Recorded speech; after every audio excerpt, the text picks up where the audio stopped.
kudenga mtsodzi pamatama ose.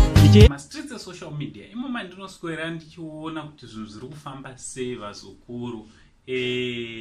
Ayo insasekuru ka pambachona ndinofanira kuti ndinge ndinouya ndichitsura zvimwe zvinhu handiti sasekuru vevanhu the only Zimbabwean angu ibasa rangu rekuti ndinge ndinodzora pamwe pane pakuda kukanganisika handiti so chiteerera ndisati ndataura mashoko angu kana wanga usati wasubscribe muzukuru hapana chekumirira subscribe wesa notification bell kuti pega patino uploada video you will be notified handiti ndinokutendai vazukuru nebasa rese ramuri kubata pamuchannel penyu basa richienda mberi so mastreets esocial media vazukuru sekuzova kwenyu takarasikirwa zvakanyanya ende zvichatorera time kuti tinge tiri tinorecover especially kumasuburb ekuinstagram handiti taiva nembinga yedu Boss G ndo is one person angasinganyanyolauda but achientertain handiti angasingataure zvakanyanya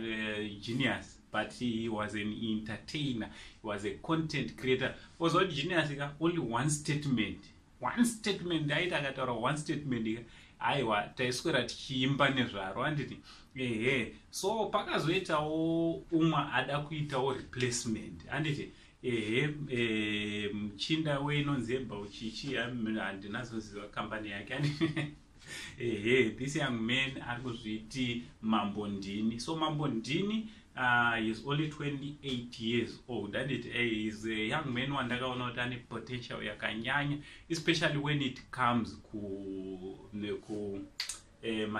social media handiti ane potential yakanyanya. But my advice kwaari ndeyekuti zoni anenge akuwanza mashoko, anenge akuwanza kutaura nezvimwe zvinhu zviri zvisingaita handiti kutuka nekudii pakutozotaurwa zvinyadzi of which is not good especially mumastreets esocial media because wonaka kana uchida kuva popular ipa content yekuti inoteerwa kubva kuvana vadiki kusvika kuvanhu vakuru. Ukangoona content yako isingachakwanisike kuti tinge tiri tinotendera vana kuti vange vari vanonzwa ipapo unenge watorasika handiti also usatore zvinhu kuzviita personal, is taking things to be too personal kungati atotukirwa mai vake naJava handiti of which Panganai is a content creator and the entertainer handiti so whatever zvaanoita usada kuzvitora serious, whatever zvanenge achiita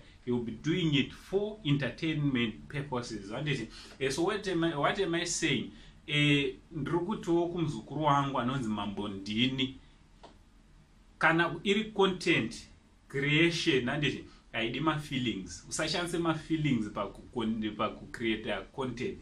Ukangopinda chete mugame racho nemafeelings unoita BP unoita BP. And my advice also kuna passion Java advice yangu ndeyekuti ndikava inini wewe munhu anonzi Mambo Ndini handizombofenda kampindura because ukangorega umpindura chete zvorova kuti you are not endorsing him.